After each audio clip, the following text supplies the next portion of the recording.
इंसान को जो मुश्किलात आती है ना, अगर किसी शख्स को पता चल जाए ना कि ये सामने वाला पुल मैंने गुजरना है तो उस पार मेरी अपनी जायदाद शुरू हो जाएगी, तो वो पुल गुजरना उसके लिए मुश्किल नहीं रहता।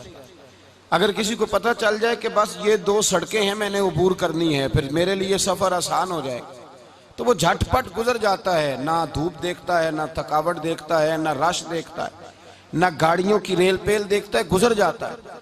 अल्लाह करीम ने फरमाया बंदा मोमिन जान ले, अगर मैं तुझे एक मुश्किल दूंगा तो मैं तुझे कितनी आसानियां, चले सारे बोल दें कितनी जी, कितनी अल्लाह ताला आसानियां देगा? 2 आसानियां। हम लोग अच्छा, जब हमारा जहन बन जाता है ना कमजोरी का, हमारा जब मिजाज बन जाता है मायूसी का, फिर मामला जरा हमारे लिए गंभीर हो जाता है। अगर हम ये जहन बनाए ना कि मुश्किल मेरे अल्लाह की तरफ से आई है तो वो मुझे आसानी भी जरूर अता करेगा, तो फिर अल्लाह जरूर ही आसानियां अता फरमाता है। और जो मुश्किलात जिंदगी में आती है ना, हजरत मौला अली शेर खुदा रदी अल्लाह ताला अन्हु का बड़ा खूबसूरत फरमान है। हजरत अली फरमाते हैं जब तुझे मुश्किल आती है तो वो तुझे रब का पता बताने आती है, वो तुझे अल्लाह का पता बताती है। इसलिए कि जब तू सारे असबाब कर लेता है, जो जरूरत होती है पूरी करता है, तंदुरुस्त होके वो काम करता है, फिर भी काम नहीं होता, तो इसका मतलब है करने वाला तू नहीं, करने वाला कोई और है जो काम करने वाला। तो भाई मुश्किलात के बाद जो अल्लाह आसानी देता है, हजरत इब्राहिम को आग में भी फेंका गया, हजरत इब्राहिम अलैहिस्सलाम को सताया भी गया, निकाला भी गया, लेकिन जब इन मुश्किलात से गुजरे तो मेरा रब फरमाता है वइज़ तला इब्राहिम रब्बुहु बिकलिमातिन फअतम्महुन्ना काला इन्नी जाइलुका लिन्नास इमामा। कहा जब इब्राहिम पूरे उतरे तो फिर हमने उन्हें इमाम बना दिया। या अल्लाह किस तरह की इमामत दी? फरमाया मैंने इतनी आला शान अता की है कि अपने लाडले रसूल को जनाब इब्राहिम की नस्ल में पैदा फरमा दिया है, मैंने मुस्तफ़ा को उनकी नस्ल में पैदा कर दिया, कयामत तक के लिए उनका वकार बढ़ा दिया। अल्लाहुम्मा सल्ली अला मुहम्मदिन व अला आले मुहम्मद कमा सल्लैता अला इब्राहीम व अला आले इब्राहीम, उनकी अजमत बढ़ा दी। इसलिए कि जब वो आजमाइश से गुजर करके आए फिर जो आसानी दी, मेरे नबी पाक सल्लल्लाहु अलैहि वसल्लम ने दीन इब्राहिमी की बहुत सारी चीजों को रखा, कहा मैं मिल्लत इब्राहिमी पे हूं। जब कोई मुश्किलात को अबूर करके आता है, जब कोई तकलीफें सह करके आता है, उसके लिए जो अजर होता है, उसके लिए जो फिर अल्लाह कितनी कितनी जरा बड़ी तवज्जो कीजिएगा। लोग समझते हैं फला आदमी मुश्किल में है तो शायद मुश्किल में ही रहेगा, फला आजमाइश में है तो शायद आज, मेरा अल्लाह फरमाता है एक मुश्किल दे के मैं 2 आसानियां भी दूंगा। तुम मुश्किल देख रहे हो, मुश्किल ना देखो, वो जो इसको बाद में आसानी आने वाली है, और डबल जो मैं इस पर नेमत करने वाला हूं उसको देखो। हजरत यूसुफ को भाइयों ने कुएं में डाल दिया था, और जब कुएं से निकले तो मिस्र के बाजारों में बिके, और फिर जुलेखा ने इल्जाम लगाया तो हालात बिगड़ गए, हजरत यूसुफ को जेल जाना पड़ा। कितनी कठिन जिंदगी थी, लेकिन मेरे मालिक को कुछ और ही मंजूर था।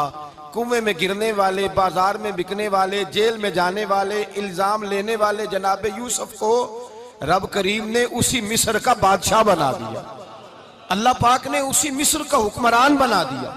यारी तेरी सोना पर अजमैशा तेरियां अग, ये सोना परखिया जावंदा ही पहलो नाल अग्गां दे लग। इसके लिए थोड़ा सा जतन करना पड़ता, थोड़े कठिन हालात से गुजरना पड़ता, थोड़ी आजमाइशों का रूप देखना पड़ता। हम चाहते हैं कि हमें छेड़े कोई ना कोई तकलीफ ना आए, कोई आजमाइश, ये हो नहीं सकता मेरे भाई। नामी कोई बगैर मुशक्कत नहीं हुआ, 100 बार जब अकीक कटा तब जाकर नगी हुआ।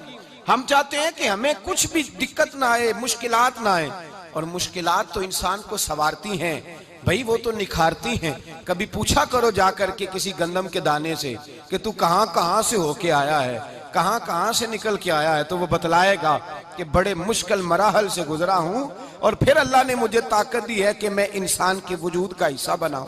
तो भाई कठिन मराहल, आजमाइशें, तकलीफें, ये इंसान को बड़ा इंसान बना देती, ये उसके लिए तरक्कियों का पेश खैमा होती। हमारे जवान परेशान हो जाते हैं, औरतें खास करके इस बात पे तवज्जो करें, वो बड़ी जल्दी गम ले जाती हैं, वो कहती हैं जाने मेरा कुछ होगा ही नहीं, जाने मेरा कुछ हो ही नहीं सकता। मेरे भाई दर्जनों और बीसियों लोग ऐसे हैं जिनकी औलादे नहीं थी, लेकिन नाम उनका उनसे भी ज्यादा है जो बड़े बड़े साहिब औलाद। हजरत ख्वाजा मोइनुद्दीन अजमेरी को जानते हैं आप लोग? नहीं, जो जानते हैं वो बोले। जानते हैं जी? लो जी, काफी सारे जानते हैं, थोड़े जे रह गए ना मगर जानते हैं ना ख्वाजा साहब को? उनके किसी बेटे को जानते हो? नहीं जानते, नहीं जानते, नहीं जानते आप उनके बेटे को। हजरत ख्वाजा मोइनुद्दीन अजमेरी रहमतुल्लाह ताला अलैह के बेटे को नहीं जानते, लेकिन वैसे आप हिंदुस्तान में किसी आदमी को छेड़ के देखे, वो कहेगा मैं ख्वाजा साहब का रवानी बेटा हूं। मेरे भाई, यहाँ लोग परेशान हो जाते हैं कि औलाद होगी तो ये होगा, फुला होगा तो ये होगा। भाई ऐसी कोई बात नहीं। मेरे पास पैसे होते तो मेरा अब्बा बीमारी से फौत ना होता। जो मालदार होते हैं तो क्या वो बच जाते हैं? हजरत इजराइल उन्हें छोड़ जाते हैं? ओ खुदा के बंदे, तू कैसी बात कर रहा है? याद रख, ये जो आजमाइशें होती हैं, ये जो तकलीफें होती हैं, ये जो थोड़े से मुश्किल हालात होते हैं। हजरत यूनुस अलैहिस्सलाम की दोस्ती होगी हजरत जिब्रील अमीन से, तो जनाब जिब्रील मिलने आए। हजरत यूनुस अलैहिस्सलाम फरमाने लगे, जिब्रील मेरा दिल करता है मुझे उस बंदे की मुलाकात करा जो अल्लाह का सबसे ज्यादा इबादत गुजार बंदा है। हजरत जिब्रील अमीन ले गए दूर दूर फलस्तीन के इलाके में, और ले जाकर एक बंदे से मुलाकात कराई जिसकी दोनों आंखें भी कोई नहीं थी, दोनों बाजू भी कोई नहीं, दोनों पैर भी कोई नहीं, और उस बंदे की जुबान पर लफ्ज बड़ा क्या जारी थे, या अल्लाह तेरा शुक्र है, या अल्लाह तेरा, बोल के कहिए, या अल्लाह तेरा, ऐ अल्लाह तेरा शुक्र है। शुक्र शुक्र कर रहा था। हजरत जनाबे सैयदना यूनुस अलैहिस्सलाम कहने लगे, मैंने तुझे इबादत गुजार को मिलाने को कहा था, तू कहां ले आया? तो हजरत जिब्रील कहने लगे, या यूनुस, ये हर चीज जाने के बावजूद अपने रब की रिदा पे राजी है। इस वक्त दुनिया में नबियों के बाद जिससे अल्लाह सबसे ज्यादा प्यार कर रहा है वो यही बंदा है। ये अपने रब की रजा पे राजी है। माना कि जब इस हाल में राजी है तो बस ठीक हो गया, ठीक हो गया। वसल अच्छा है ना फिराक अच्छा है, बस जिस हाल में महबूब रखे वही हाल अच्छा है। बस जिस हाल में उन्होंने रखा बात ठीक हो गई। इसमें अब इंसान शिकवा करते फिरे कि ये किस तरह है, वो किस तरह, अपने आप को मुतमईन रखा। मेरे भाई याद रखें, आजमाइशें तकलीफें आपको बड़ा करने के लिए आती हैं। हम आजमाइश को बुरा जानते हैं, दुख को बुरा जानते हैं। दुख तो बड़े प्यारे होते हैं, ये रोने का सलीका सिखाते हैं, ये अल्लाह को मनाने का तरीका सिखाते हैं, ये मस्जिद में जाने का। वो जो सुखी बंदा है ना, सुखी, मुझे एक साहब कहने लगे दो किस्म के लोग मदीने से आते, मदीना शरीफ पूछने लगे, कहने लगे हजरत जी दो किस्म के बंदे हैं, कुछ वापस जाते हुए तड़प रहे हैं, कुछ तस्वीरें खींच रहे हैं रुखसती के वक्त, फर्क क्या है? तो मैंने कहा वो जो तस्वीरें खींच रहा है वो अमीर आदमी है, उसे पता है कि मैं फिर टिकट ले लूंगा, महीने के बाद फिर आ जाऊंगा। और ये मदीना छोड़ते हुए तड़प रहा है, ये कोई गरीब है, ये कह रहा है पता नहीं दोबारा मौका मिले कि ना मिले। ये दुखी है, ये आजमाइश में दुखी। सुखी बंदा तो मक्के जाके नहीं रोता, वहां भी खड़ा है, डट के खड़ा। दुखी कोई नहीं तो रोए कैसे? जब आपको अल्लाह मुश्किल देता है तो समझ ले रब आसानी देना चाह रहा है। जब तेज धूप आती है तो समझ ले अल्लाह गर्म हवा गुजार के ठंडी बारिश बरसाना चाह रहा है। और जब चारों तरफ से घुटन हो, पंजाबी में कहते हैं गुम्मा लग जाए, तो फिर सारे बोल के कहते हैं अब जो तूफान आएगा वो सख्त ही आएगा। इसलिए कि घुटन जितनी ज्यादा होती है फिर फजल भी उतना। जिन लोगों ने तकलीफें ज्यादा सही थी, रब ने इज्जतें भी ज्यादा ही अता फरमाई। जिन लोगों ने तकलीफें ज्यादा सही ना, उन्हें अल्लाह ने दर्जा भी। हजरत बिलाल हबशी ने बड़ी तकलीफ सही, मारा करता था उमैया, बड़ा मारते थे, इतना मारते थे कि मोटे, आपने कभी देखे हैं देहातों में मोटे मोटे मोटे मोटे पाए होते थे, चार पाइयों के, मोटे मोटे मोटे मोटे बांध की चार पाइयां और बड़ी चार पाइयां काफर बिछा के बैठ जाते, और हजरत बिलाल हबशी के पैर उनके नीचे रख देते, हाथ उनके नीचे रख देते, आग लोहा गर्म करके उसके ऊपर नंगे बदन लिटा देते। मक्के ने बड़ी आजमाइशें देखी, फिर उसी मक्के ने, मदीने ने अजीब रंग देखा कि मेरे नबी मिराज से वापस आए और हुजूर ने अजमत दी। फरमाया बिलाल यार तेरा बड़ा मकाम है, तू मदीने में चल रहा था और मैं जन्नत में तेरे कदमों की आवाज सुन रहा था। अब्दुल्ला मुजनी हुजूर के गुलाम थे, कबीला मुजन के रहने वाले, वालिद फौत हो गए, चचा ने पाला था, इस्लाम कबूल कर लिया। चचा इस्लाम का बड़ा दुश्मन है, हुजूर का नाम आए तो जलाल करता है, हसद और बुगज में जल जाता है, बड़ी इस्लाम के साथ दुश्मनी और इनाद रखता है। हजरत अब्दुल्ला कहते हैं पहले तो मैं इश्क रिसालत को दबाता रहा, फिर ये चिंगारी शोला बन गई, फिर के ये हल्का सा जज्बा समुंदर और सहरा का रूप धार गया, फरमाते हैं माँ थी और मैं था। मैं गया, जाके चचा से कहा मैं नहीं रह सकता। कहाँ जाएगा? तो मैंने धीमे लहजे में कहा मैं मदीने जाऊंगा, अब मैं रसूलुल्लाह के मदीने जाऊंगा, अब मेरा गुजारा नहीं होता, अब मैं जाऊंगा। कहते हैं चचा कहने लगा अच्छा तू वहां जाएगा, तुझे मैंने पाला, मैंने पोसा, वो मकान मैंने तुझे बना के दिया, तेरी जेब में जो पैसे हैं मेरे दिए हुए हैं। कहते हैं मैंने कहा चचा मैं सारा कुछ सोच के आया हूं, मकान भी तू रख ले, पैसे भी रख ले। कहते हैं उसने हर चीज रखवा ली। जब पलटने लगा तो चचा कहने लगा जो कपड़े तूने पहने हैं ये भी मैंने खरीद के दिए थे। हजरत अब्दुल्ला फरमाते हैं मैंने वो कपड़े भी उतार के दिए। बरहना हालत में मैं माँ के पास गया और मैंने कहा अम्मा मैं पहले भी तो नंगा पैदा हुआ था, तूने ही कपड़े पहनाए थे, मेरा फिर बदन नंगा हो गया है, कपड़े दे दे। कहते हैं 2 बीबियों वाले कपड़े अम्मा ने दिए, एक मैंने तामत बांध ली, दूसरा ओढ़ लिया और मदीने पहुंचा। कहते हैं जब मैं ठंडी रात मदीने पहुंचा तो काले रंग के हबशी गुलाम हजरत बिलाल दूध का प्याला लिए खड़े थे, हाथ में खजूरें थी, कंबल था। कहने लगे आजा आजा, मुस्तफा ने फरमाया था कबीला मुजन से मेरा गुलाम आ रहा है, मैं सारी रात से तेरा इंतजार कर रहा हूँ। हजरत जनाब सैयदना अब्दुल्ला रज़ी अल्लाह ताला अन्हु फरमाते मेरी मुश्किल आसान हुई। फरमाते मुझे मदीने में एजाज मिल गया, मुझे इज्जत मिल गई, हर आदमी मेरी कदर करने लगा। गोया बुजुर्ग कहते हैं कि हजरत अब्दुल्ला दुआ करने लगे कि ए अल्लाह तूने मुझे बड़ी शान दी है मुस्तफ़ा की गोद में, अगर इसी रहमत के छांव में मैं पर्दा कर जाऊं तो मेरी बात बन जाएगी। हजरत अब्दुल्ला का विसाल भी रसूलुल्लाह की गोद में ही हो गया। गोद में ना कोई रिश्तेदार, ना कोई ताल्लुकदार, ना कोई हमसाया अपना, ना कोई चचा, ना कोई मामू, शहर में तनहा असी किसे दे कुछ नहीं जे लगदे ते ना कोई साडा दर्दी।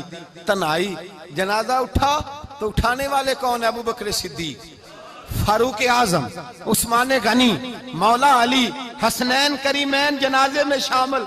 मेरे रसूल पाक सल्लल्लाहु अलैहि वसल्लम ने जनाजा पढ़ाया।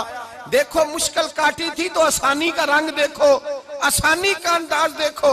हजरत सैयदना अबू दरदा रज़ी अल्लाह ताला अन्हु इरशाद फरमाते मदीने में रिवाज था कि जब कब्र में उतारने लगते थे तो करीबी रिश्तेदार उतारा करते थे, पर अब्दुल्ला का तो रिश्तेदार ही कोई नहीं था मदीने में, कौन उतारे? फरमाया जब कब्र में उतरने लगे तो हजरत अबू बकर सिद्दीक और हजरत उमर फारूक उतर गए कि हम कब्र में उतारते हैं। रसूलुल्लाह ने फरमाया तुम बाहर निकलो, तुम क्यों कब्र में गए हो, बाहर आओ। कहते हम बाहर आए तो अल्लाह के रसूल अंदर गए। फरमाया कौन कहता है इसका कोई नहीं, मैं जो मौजूद हूँ। कौन कहता है कोई नहीं? फरमाया रखो मेरे हाथों पे। कहते हैं हुजूर के दस्ते मुबारक पे रखा और बाहर खड़े हम रश्क करने लगे कि वाह अल्लाह तेरा आसानी देने का रंग, आसानी। इसने मुश्किल बर्दाश्त की तो रब ने मुस्तफा के कदमों में आसानियां अता फरमाई। पसे और हुजूर ने कब्र में रखा, नबी पाक ने।